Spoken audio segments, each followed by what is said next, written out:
રાજકોટના ઉપલેટામાં ward number 5માં ગટર ઉભરાવાની સમસ્યાનો તાત્કાલિક નિકાલ સ્થાનિકોની રજૂઆતને જાગૃત સદસ્ય નિકુલભાઈ ચંદ્રવાડીએ ગંભીરતાથી લઈ સ્થળ નિરીક્ષણ કર્યું। ઉપલેટા નગરપાલિકાના વોર્ડ નંબર 5માં સતીમાની ડેરીવાડા સીધા રોડ પર છેલ્લા કેટલાક સમયથી ગટર ઉભરાઈ જવાની સમસ્યાના કારણે સ્થાનિક રહેવાસીઓ તેમજ રાહદારીઓને ભારે હાલાકીનો સામનો કરવો પડે છે। ગટરનું ગંદુ પાણી રસ્તા પર ફરી વળતું હોવાથી દુર્ગંધ અને ગંદકીની સમસ્યા સર્જાતી હતી, જેના કારણે સ્થાનિકોમાં પણ નારાજગી જોવા મળી। આ અંગે વિસ્તારના જાગૃત સ્થાનિક રહેવાસીઓએ પોતાની સમસ્યા વોર્ડ નંબર 5ના જાગૃત નગરપાલિકા સદસ્ય નિકુલભાઈ ચંદ્રવાડિયાના ધ્યાન પર મૂકી હતી। સ્થાનિકોની રજૂઆતને ગંભીરતાથી લઈ નિકુલભાઈ ચંદ્રવાડિયાએ તાત્કાલિક સ્થળ પર પહોંચી સમગ્ર પરિસ્થિતિનું નિરીક્ષણ કર્યું।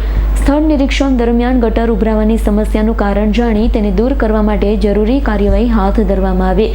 તાત્કાલિક કામગીરીના પરિણામે લાંબા સમયથી સ્થાનિકોને સતાવતી ગટર સમસ્યાના નિવારણ તરફ મહત્વપૂર્ણ પગલું ભરાયું છે।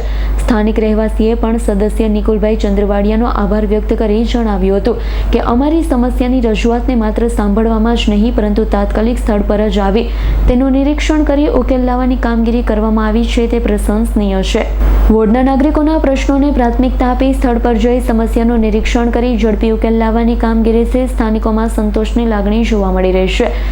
નગરપાલિકા તંત્રને ચૂંટાયેલા પ્રતિનિધિઓ દ્વારા આવી જ રીતે પ્રજાના પ્રશ્નોનું ત્વરિત નિરાકરણ આવે તો વિસ્તારના નાગરિકોને વધુ સારી સુવિધા મળી શકે તેવી લાગણીઓ પણ વ્યક્ત થઈ રહી છે।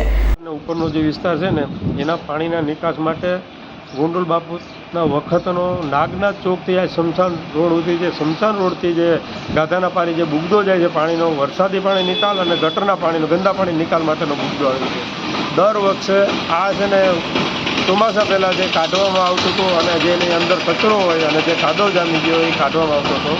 આ વર્ષે એ થયું નહોતું, એને કારણે આજુબાજુના વિસ્તારમાં જે પાણીની કુંડીઓ ચાલતી હતી અને ગટરના પાણી રોડ ઉપર આવી જતા હતા એટલે લતાવાસીઓને જબરદસ્ત ફરિયાદ હતી। અવારનવાર નગરપાલિકાએ રજૂઆત કરતા હતા ત્યારે અમારા નગરપાલિકાના અમારા દીકરા નગરપાલિકા વોર્ડ નંબર 5ની અંદર સદસ્ય છે એમને રજૂઆત કરીને એમણે મને બોલાવ્યા, પપ્પા આ જે તમારા વખતમાં જે કામ કરવામાં આવતું હતું એવું કામ ફરી વખત આ બધાને કરી દો અને આ જે ફરિયાદ છે એનો ફરિયાદનો નિકાલ કરવાની તમે અમને આમાં સહકાર આપો। એટલે આજ 2 દિવસ થયા સતીમાની ડેરી પાસેથી અંડરગ્રાઉન્ડનું જે આની અંદર જે ટાયરના બાંધી 30-35 ટાયર બાંધી છડી રહી અને આગળથી ટ્રેક્ટરથી ખેંચીને તમે જોઈ શકો છો કે કચરો કેટલો એકત્રિત થયો છે અને ચોખ્ખું થતું આવે છે આગળ।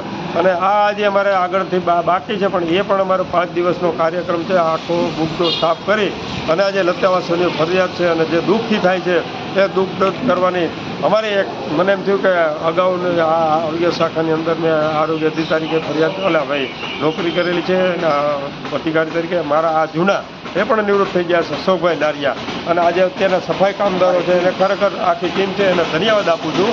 આમાં નવા અને જૂના સાથે છે અને હવે પછી મેં એમ કીધું છે કે આની અંદર 2 કાયમી કર્મચારી મૂકી દો જેથી કરીને આ જે ફરિયાદ છે એનો ફરિયાદનો કાયમી નિકાલ થઈ શકે અને આ બધા લતાવાસીઓ ખુશ થઈ ગયા છે આ કામગીરી જોઈ અને આ કામગીરી એક મારી એક વડીલ તરીકે અને સમાજ સેવક તરીકે મારી ફરજ આવે છે અને આ 7 નગરપાલિકાના જે જિલ્લા ચપરાસીઓ છે એના જે સફાઈ કામદારો છે એનો પણ સાથ સહકાર સારો છે।